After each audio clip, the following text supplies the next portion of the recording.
অনেকটা দেরি হয়ে গেল বাড়ি ফিরতে ফিরতে। এদিকে সন্ধ্যাও লেগে গেল, কি যে করি, যাই একটু তাড়াতাড়ি হাঁটি।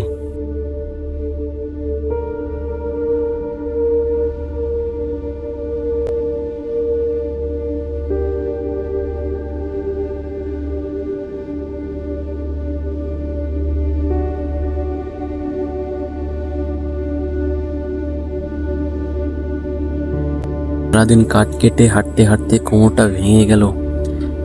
যাই, এবার শর্টকাট নেব।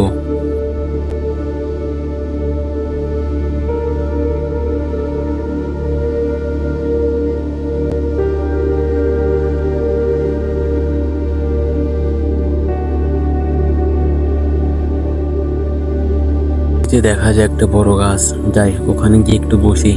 হাঁটতে হাঁটতে পাটা আর চলছে না।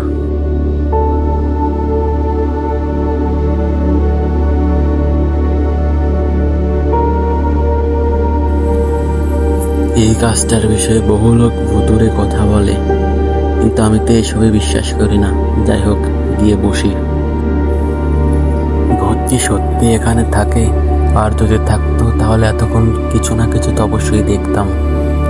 কতদিন পর মানুষের গন্ধ।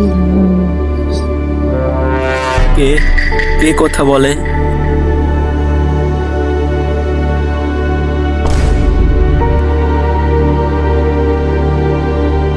আমি এই গাছের রক্ষক। তুই আমার গাছের নিচে বসেছিস, এর শাস্তি তোকে পেতেই হবে।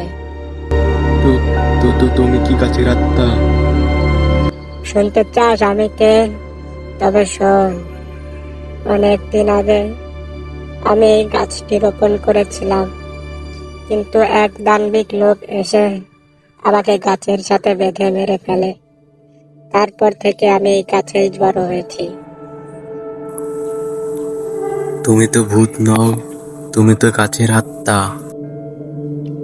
তুই যদি আজকের পর থেকে গাছ কাটিস, তাহলে এর শাস্তি হবে আরো বড়।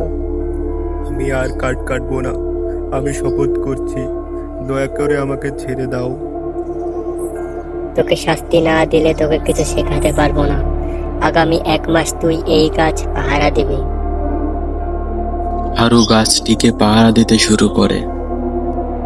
অবশেষে সেই ভয় এক বন্ধুত্বে পরিণত হয়। ভূত এবং কাঠুরে একে অপরের বন্ধু হয়ে যায়। ভয় করো না, গাছের গুরুত্ব দিতে শেখো। ভালো থেকো তোমরা। আজ থেকে আমি মুক্ত।